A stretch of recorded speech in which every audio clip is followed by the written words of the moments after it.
खुदावंद आपके साथ हो, आप भी हो। खुदावंद यीशु मसीह की इंजील मुकद्दस मत्ती के मुताबिक। ऐ खुदावंद तेरी तमजीद हो।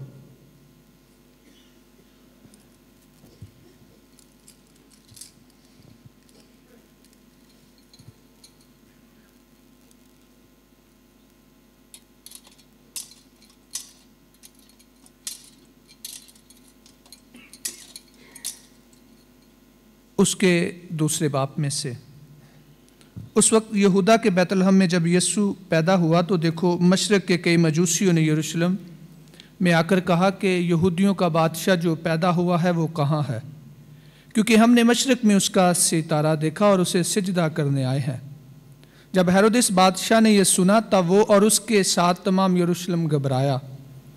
तब उसने सब सरदार, काहिनों और कौम के फकीरों को जमा करके उनसे पूछा कि मसीह कहाँ पैदा होना चाहिए।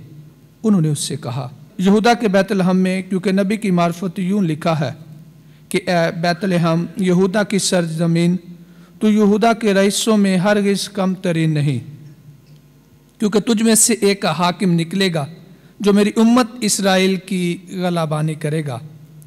तब हेरोदिस ने मजूसियों को चुपके से बुलाकर उनसे तहकीक की कि वो सितारा कब दिखाई दिया था, और ये कहकर उनको बैतलहम में भेजा कि जाओ और उस बच्चे की बाबत खूब दरियाफ्त करो, और जब उसे पाओ मुझे खबर दो कि मैं भी आकर उसे सिजदा करूं। वो बादशाह से ये सुनकर रवाना हुए। देखो, वो सितारा जो उन्होंने मशरक में देखा था उनके आगे आगे चला, यहाँ तक कि उस जगह के ऊपर आकर ठहर गया जहाँ वो बच्चा था। वो सितारे को देखकर नहायत खुश हुए और घर में दाखिल होकर उस बच्चे को उसकी माँ मरियम के साथ पाया और उसके आगे गिरकर उसे सिजदा किया, और अपने डिब्बे खोलकर सोना और लुबान और मुर उससे नज़र गुजराना, और ख्वाब में आगाही पाकर के हेरोदेस के पास से ना जाएं, वो दूसरी रात से अपने मुल्क को वापस चले गए। अंजील मुकद्दस के वसीला से हमारे गुनाह मुआफ़ किए जाएं। आप सबको मजूसियों की ईद बहुत बहुत मुबारक हो। खुदावंद के हुजूर, ये ईद कलीसिया की तारीख़ में बड़ी अहमियत की हामिल है, और कलीसिया जब सोलेमिटी ऑफ एपिफनी की ये ईद मनाती है, एपिफनी का जो लफ्ज़ है इसका मतलब है ज़ाहिर करना।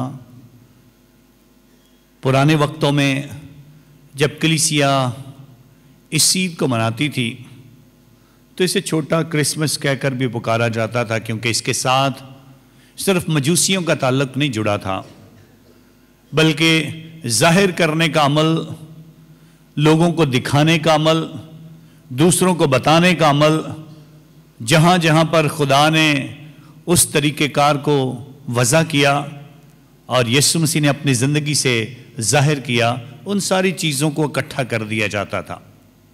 मिसाल के तौर पे मजूसी आकर यीशु को देखते हैं, गैर कौमों पर उसका ज़हूर है। जब यीशु का बपतिस्मा हुआ तो दुनिया को, यूहन्ना इस्तबागी को, उस वक्त के लोगों को आसमान से ये पुकार कर खुदा ने आवाज़ दी कि ये मेरा प्यारा बेटा है अल महबूब, जिससे मैं खुश हूँ, तुम इसकी सुनो। जाहिर किया दुनिया पर ये खुदा का बेटा है।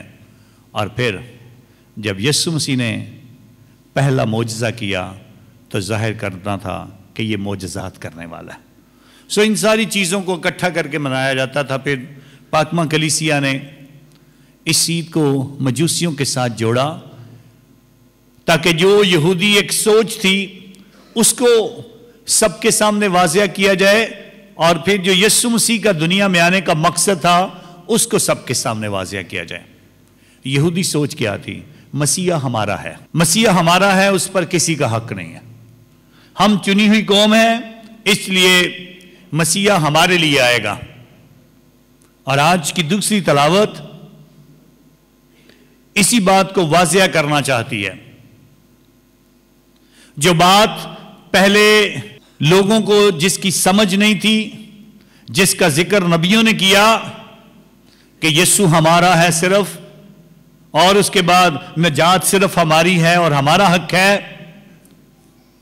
मुक़द्दस पौलुस रसूल आज वाज़िया करता है, अब जो तुम देखते हो, जो तुम समझते हो, वो रूह कुदस के वसीला से जो पहले छुपा था अब आश्कारा हो गया है। अब सबको बता दिया गया है कि हर एक जो इब्राहिम की नस्ल से है, हर एक जो इब्राहिम की तरह ईमान रखता है, खुदा उन सब के लिए है। यीशु का आना उन सब के लिए है।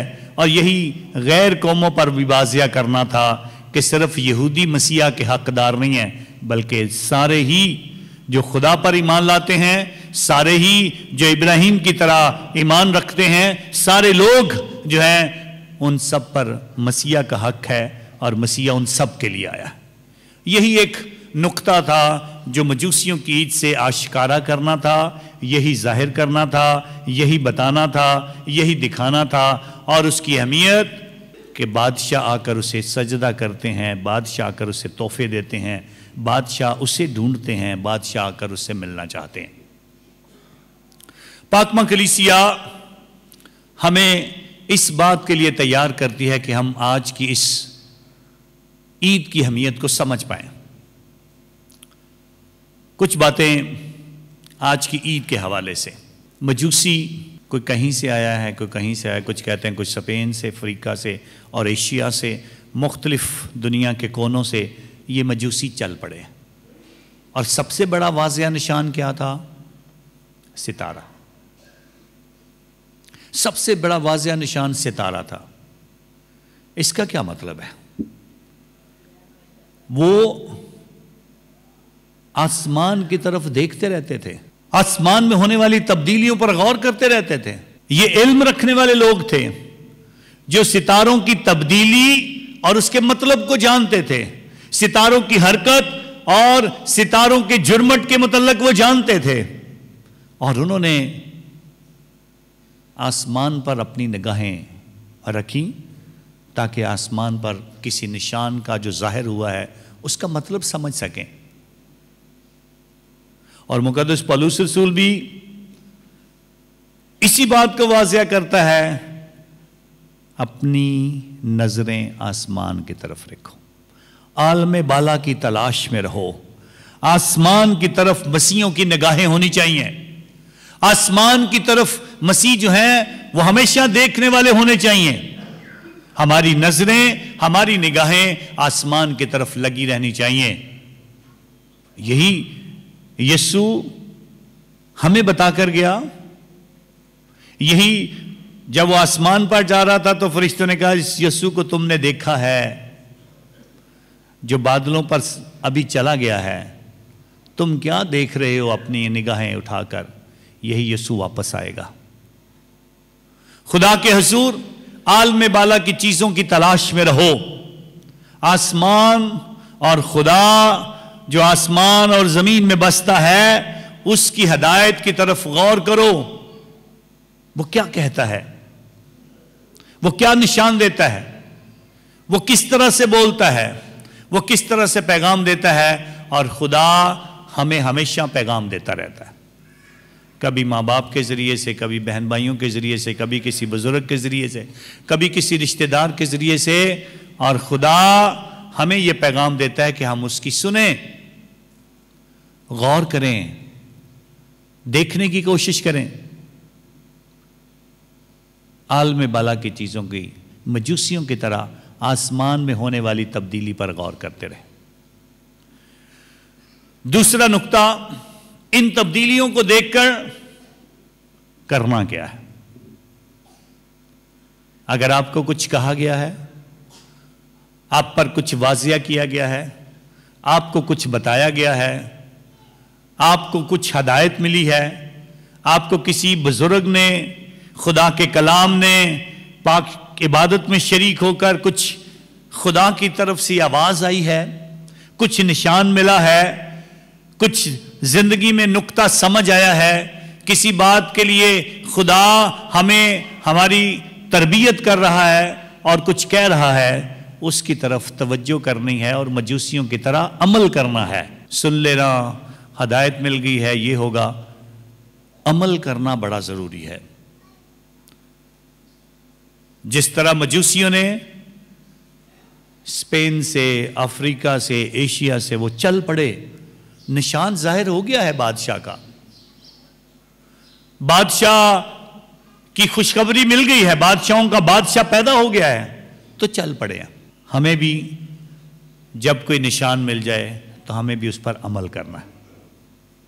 और इसलिए खुदा के कलाम में लिखा गया, तोमा रसूल से कहा गया, मुबारक हैं वो तोमा जिन्होंने मुझे नहीं भी देखा फिर भी ईमान लाए हैं।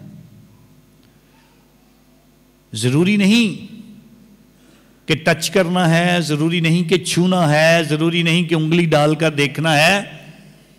किसी के बताने से, कलाम सुनने से, कलाम के पढ़े जाने से, इबादत में आने से, और किसी के साथ बातचीत के दौरान अगर कोई हदायत मिली है तो उस पर अमल करना है, मजूसियों की तरह। तीसरा अमल जो मजूसियों ने किया वो था कर सजदा करना, खुदा के आगे अकीदत का सजदा करना। झुक गए, आकर अपने खुदा के सामने आकर झुकना है। झुकने के लिए एक और भी कहता है, और वो शैतान है और यीशु को कहता है, तो मुझे सजदा कर, तो मैं सारा कुछ तुझे दे दूंगा, ये हुकूमत है, ये सारा कुछ। और खुदावंद यीशु मसीह के खूबसूरत अल्फाज, तो खुदावंद अपने खुदा ही को सजदा कर, उसकी इबादत कर।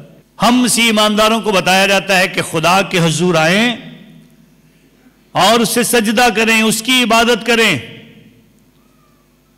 उसके आगे झुकें और खुदा के हुजूर इस बात पर तवज्जो करने की कोशिश करें जिस तरह उन्होंने आकर सजदा के साथ कुछ और किया है। और वो क्या किया है? सोना, मुर और लुबान के नजराने पेश किए। आप खुदा के हुजूर क्या लाते हो सजदा करने के लिए? सजदे के साथ अपने आप को पेश करना, अपना दिल देना, अपनी कमाई में से खुदा के हुजूर पेश करना, अपनी जिंदगी की वो बुराइयां जो हमें मसीह तक आने से रोकती हैं उनको भी खुदा को दे देना ताकि वो फजल से भर दे, वो हमें माफ कर दे, हमारी जिंदगी तब्दील कर दे, हमें अपने साथ मिला ले। और इसीलिए जब नजराने की दुआ पढ़ी जाएगी तो बड़े खूबसूरत से अल्फाज के साथ बोला जाएगा, आज है खुदा तेरी कलीसिया ना सोना लाती है, ना मुर लाती है, ना चांदी लाती है, ना कुछ और लाती है, बल्कि आज हम अपनी मेहनत की कमाई और ये रोटी और मैं तेरे हुजूर में लाते हैं ताकि तेरी इबादत हो, ताकि तेरा फजल हो, ताकि तेरी रहमत हो, ताकि इस दुनिया में इबादत के मंजर को समझा जाए और खुदा से बरकत पाई जाए। खुदा के हुजूर इस बात के लिए हम तैयार होते हैं। सोना जो एक बहुत कीमती दात है हमारे लिए, सोने की कीमत हम सारे जानते हैं, रोज बरोज बढ़ती जाती है। सोना बादशाह का निशान है। सोना हम खुदा के हुजूर दे नहीं सकते हैं, लेकिन सोने से मुराद खुदा क्या चाहता है? सोने से मुराद खुदा की यह है, आप अपना सब कुछ जो दे सकते हैं खुदा को वो दें, अपने दिलो जान से, अपनी सोचों से, अपने ईमान से, अपनी दुआ से, अपनी इबादत में शरीक होने से, खुदा के हुजूर अपना वक्त देने से, जो कुछ भी हमारी मलकियत है, जो हम समझते हैं, वो खुदा को देने की जरूरत है।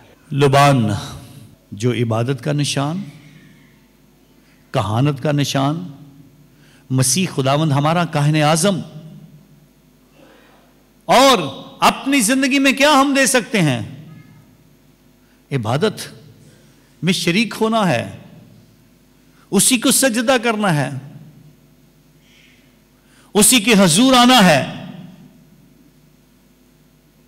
उसी के साथ मिलकर उसकी परस्तश करनी है, उसकी बरकत पानी है और उसके नाम को जलाल देना है। खुदावंद के हुजूर मुर ہمارا سب کچھ، جو کچھ بھی ہمارے پاس ہے، جو کچھ بھی اس دنیا میں ہم رکھتے ہیں، یسوع مسیح کے سامنے لا کر رکھنے کی ضرورت ہے۔ یہ نہیں کہ یسوع مسیح کو ان چیزوں کی کمی ہے۔ جب ہم یسوع کے سامنے رکھتے ہیں یا اس کے سامنے لاتے ہیں تو اس کا مطلب ہے ہمیں برکت کی ضرورت ہوتی ہے۔ جب بھی کوئی شکر گزاری خدا کے حضور گزرانتا ہے تو اس کا مطلب ہے وہ شکر گزاری، وہ نذرانہ، اس پر خدا برکت دے دے۔ جو کچھ ہماری زندگی میں ہے، جو کچھ ہمارے پاس ہے، اس سب پر خدا کی برکات نازل ہو جائے۔ ہماری تعریف سے، ہمارے گیتوں سے، ہماری عبادتوں میں خدا میں اضافہ نہیں ہوتا۔ وہ تو اب تک یکساں ہے، وہ تو ویسے کا ویسے ہی رہتا ہے، لیکن کلیسیا بتاتی ہے ہماری دعا کرنے سے، عبادت کرنے سے، پرستش کرنے سے ہمیں روحانی طور پر فائدہ ہوتا ہے۔ اور یہی روحانی فائدہ پانے کے لیے ہمیں یسوع پر غور کرنا ہے، اس کے قریب آنا ہے، عبادت کرنی ہے، اس کے ساتھ زندگی گزارنی ہے۔ چوتھا عمل جو مجوسیوں نے کیا تھا وہ آج خدا کے کلام میں بتایا گیا۔ وہ اور راستے سے اپنے ملک کو لوٹ گئے۔ جب بھی کوئی عبادت میں آتا ہے، سچے دل سے عبادت کرتا ہے، سچے دل سے خدا کی پرستش کرتا ہے، سچے دل کے ساتھ آ کر اس کے سامنے جھکتا ہے، سچے دل سے اپنے نذرانے اسے پیش کرتا ہے، اس کے جواب میں خدا ہمیں نیا کر کے بیچتا ہے۔ ہم پہلے جیسے نہیں رہتے، ہمیں خدا نئی برکت، نئی روحانی قوت اور طاقت دے کر واپس بیچتا ہے۔ اور پاکماں کلیسیا ہر عبادت کے بعد اسی طرح سے ہمیں بیچتی ہے۔ عبادت ختم ہوئی، سلامتی سے جائیں۔ اس کا مطلب یہ ہے جو یسوع آپ پر ظاہر ہوا ہے، جس یسوع کو آپ نے دیکھا ہے، جس یسوع کا آپ نے تجربہ کیا ہے، جس یسوع کا کلام آپ نے سنا ہے، جس یسوع کو آپ نے پاک شراکت کی صورت میں اپنی زندگی میں لیا ہے، جو کچھ آپ نے کلام سے سیکھا ہے، جو کچھ آپ کی زندگی میں بہتری آئی ہے، جو نعمتیں خدا نے آپ کو عطا کی ہیں، ان کے حوالے سے بات کرنی ہے۔ اور وہ نعمتیں ہمیں کہتی ہیں جو کچھ سیکھا ہے وہ دوسروں کو بتاؤ، دوسروں تک اس کا اعلان کرو، دوسروں کو اس سے آگاہ کرو، تاکہ ان کا دل بھی خدا کی طرف آئے، وہ بھی خدا کی طرف لوٹ آئیں، وہ بھی خدا میں برکت پالیں اور خدا کے نام کو جلال دے لیں۔ بنیادی طور پر یہ وہ سارے عوامل ہیں جو ہمیں آج کی سیدھ کے حوالے سے جوڑتے ہیں۔ ہمیں خدا کے حضور اس بات پر غور کرنے کی ضرورت ہے، جو ستارہ آسمان پر دکھائی دیا، وہ ستارہ بڑی خوبصورتی کے ساتھ آمد کے ان دنوں میں ہر مسیح گھرانے کے چھتوں پر نظر آیا۔ کبھی آپ نے چرچ میں دیکھا، کبھی آپ نے باہر جہاں پر چرنی تیار کی گئی، کبھی کرسمس ٹری کے اوپر، کبھی ہماری چھتوں کے اوپر، کبھی ٹیلی ویژن پر، کبھی کہیں۔ جب بھی ستارہ نظر آتا ہے تو ہمیں کیا خبر دی جاتی ہے؟ مجوسیوں کو خبر ملی بادشاہ پیدا ہوا ہے، اور ہیرودیس کے دربار میں ذکر کیا گیا، اور پھر کہاں پیدا ہونا چاہیے؟ بیت لحم میں۔ اور جیسے ہی وہ ہیرودیس کے دربار سے باہر نکلے ہیں، وہاں وہی ستارہ ان کے آگے آگے چلا۔ آپ سب کو خداوند یسوع مسیح نے ایک بہت بڑی بات کہی ہے، تم دنیا کا نور ہو، تم دنیا کا نور ہو۔ اور جب تم دنیا کا نور ہو تو اس کا مطلب ہے جس طرح وہ نور چمکا تھا، وہ ستارہ چمکا تھا، ہم میں اپنی زندگی میں چمکنا ہے، ہمیں اپنی زندگی میں کچھ اچھا کر کے دکھانا ہے۔ ایک بادشاہ ایک دن شکار کرنے کے لیے جاتا ہے، دور سے اسے چیتا نظر آتا ہے اور چیتے پر تیر چلاتا ہے۔ جب تیر چلاتا ہے تو ایسے لگتا ہے جیسے چیتا مر گیا۔ چیتے کے قریب جاتا ہے تو چیتا ایک دم سے اٹھ کھڑا ہوتا ہے اور بادشاہ پر حملہ کر دیتا ہے۔ جب بادشاہ پر حملہ ہوتا ہے تو بادشاہ کا ہاتھ جو ہے وہ چیتے کے منہ میں چلا جاتا ہے اور بادشاہ کی وہ ایک انگلی کاٹ دیتا ہے۔ پیچھے بادشاہ کا ایک سپاہی کھڑا تھا، وہ دوبارہ سے تیر مارتا ہے اور چیتا مر جاتا ہے۔ جب بادشاہ اپنی انگلی کو دیکھتا ہے تو کہتا ہے بہت برا ہوا، اگر خدا ہوتا تو میرا ہاتھ بچ سکتا تھا، خدا نہیں تھا اس لیے میری انگلی کٹ گئی ہے۔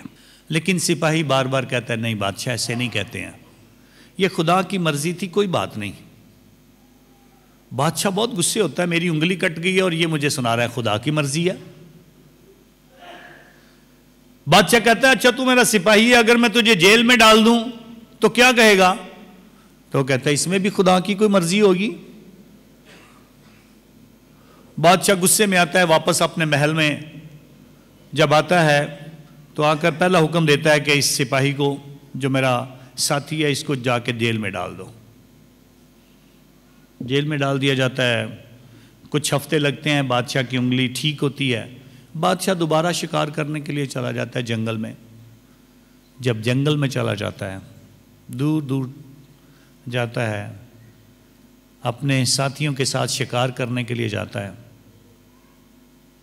تو وہاں پر جو جنگلی لوگ ہیں ان پر حملہ کر دیتے ہیں، بادشاہ پر۔ بادشاہ اور اس کے 2 سپاہیوں کو پکڑ لیتے ہیں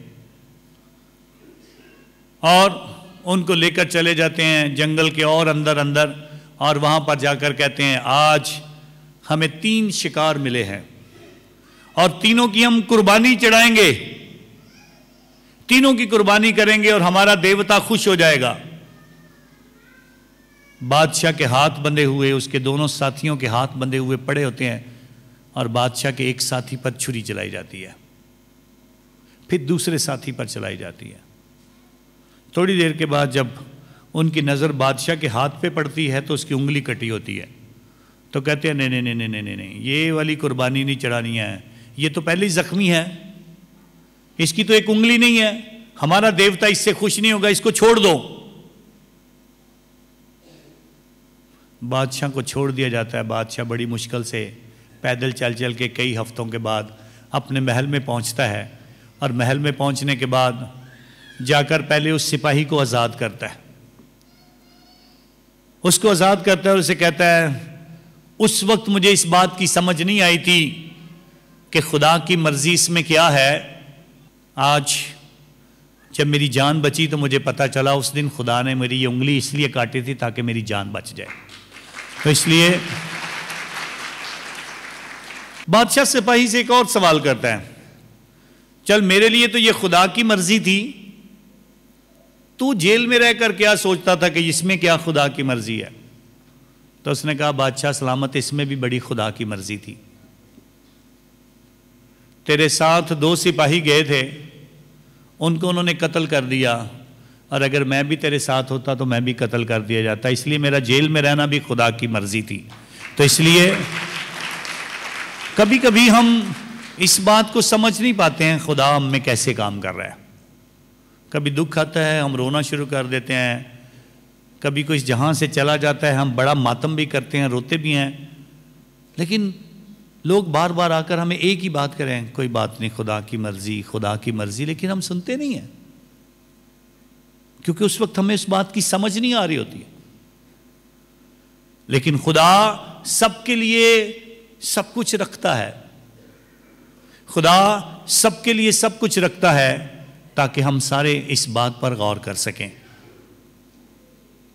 ہمیں زندگی میں اس بات پر غور کرنے کی ضرورت ہے کہ ہم کس طرح سے دنیا میں زندگی گزار رہے ہیں۔ کچھ ایسے لوگ بھی تھے جن کو چرنی تک آنے سے روکا گیا، اس عمل کو بھی سمجھنے کی ضرورت ہے۔ کئی بار لوگ ایسے ہی آرگیومنٹ، ہر وقت رونا، ہر وقت یہ کیوں ہو گیا، وہ کیوں ہو گیا، ایسے کیوں ہو گیا، ایسے کیوں ہو گیا۔ ایک خاوند ایک دن خدا سے باتیں کر رہا ہوتا ہے اور اپنے کام کی وجہ سے بڑا تنگ ہوتا ہے۔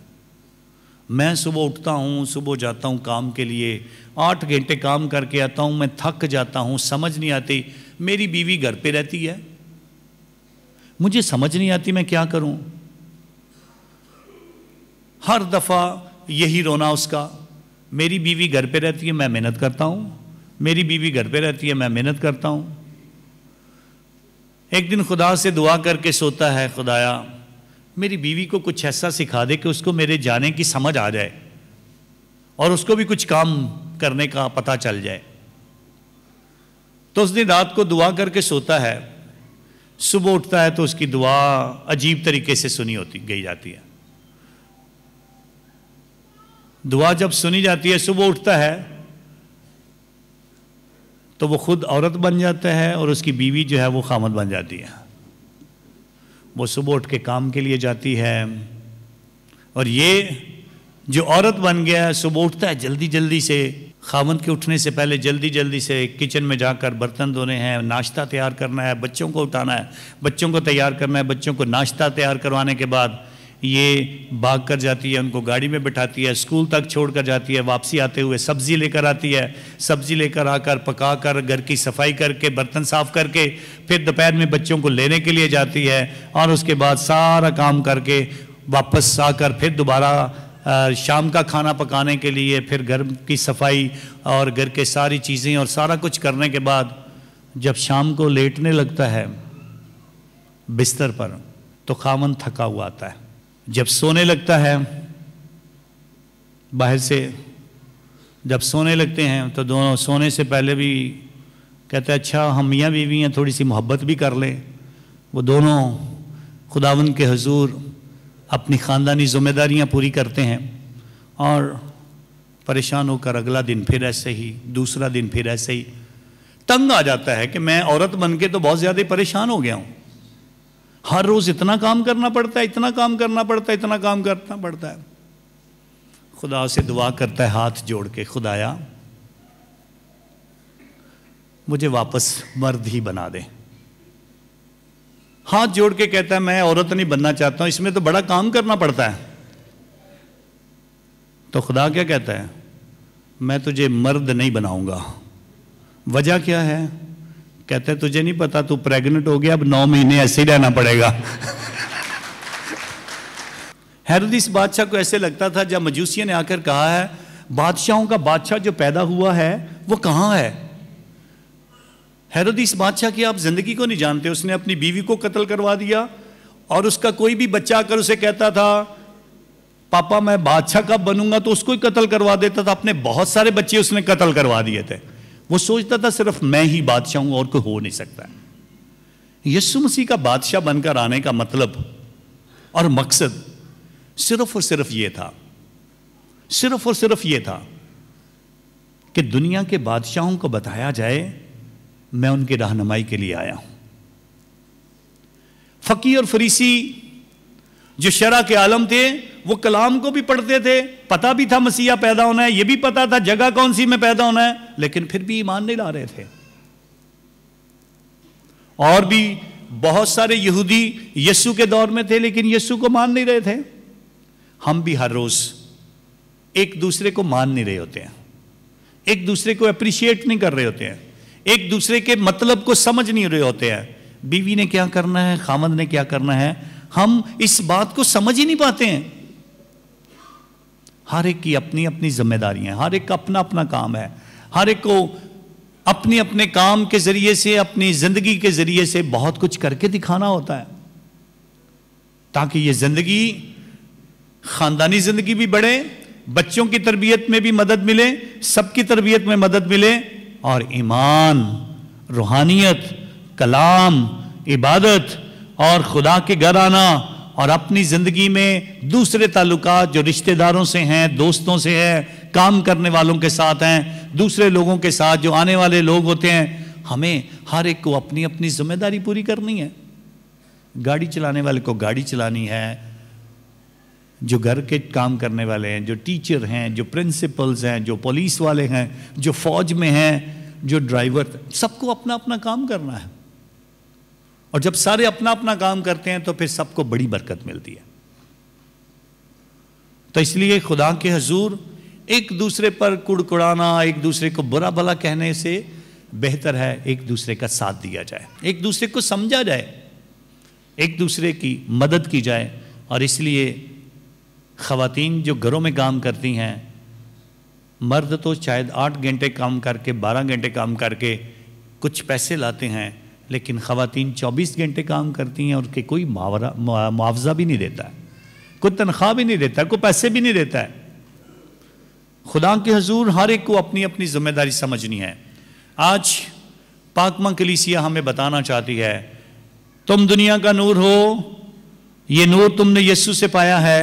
یہ نور کی روشنی ہمیں بتاتی ہے ہر گھر پہ ستارہ، ہر جگہ پر یسوع مسیح کے اس ستارے کی چمک ہمیں بتا رہی ہے ہم یسوع مسیح پر ایمان لانے والے ہیں. اور یہ ستارہ ہر گھر پر ایک نشان ظاہر کرتا ہے کہ اس گھر میں بسنے والے مسیح لوگ یسوع کے ہیں. اور سب کو یہ بات اپنے ذہن میں رکھنی ہے، اس یسوع کے آگے ہمیں جھکنا بھی ہے، اس کی عبادت بھی کرنی ہے، اس کے حضور میں تحفے بھی لانے ہیں، اس کے ساتھ بھی چلنا ہے، اور اسے اپنی زندگی کا بادشاہ بنا کر زندگی میں بہت ساری برکات حاصل کرنی ہے. خدا کرے کہ مجوسیوں کی یہ عید ہم سب کی زندگی کے لیے روحانی ترقی لائے. اور آج جب خداوند کے حضور کرسمس کا موسم ختم ہوتا ہے تو اس موسم کے ساتھ آج ہی صرف یسوع کو اپنا بادشاہ نہ مانیں بلکہ پورے سال میں اسے بادشاہ مان کر ہمیشہ اس کے وفادار رہیں. مسیح یسوع کے نام میں آمین.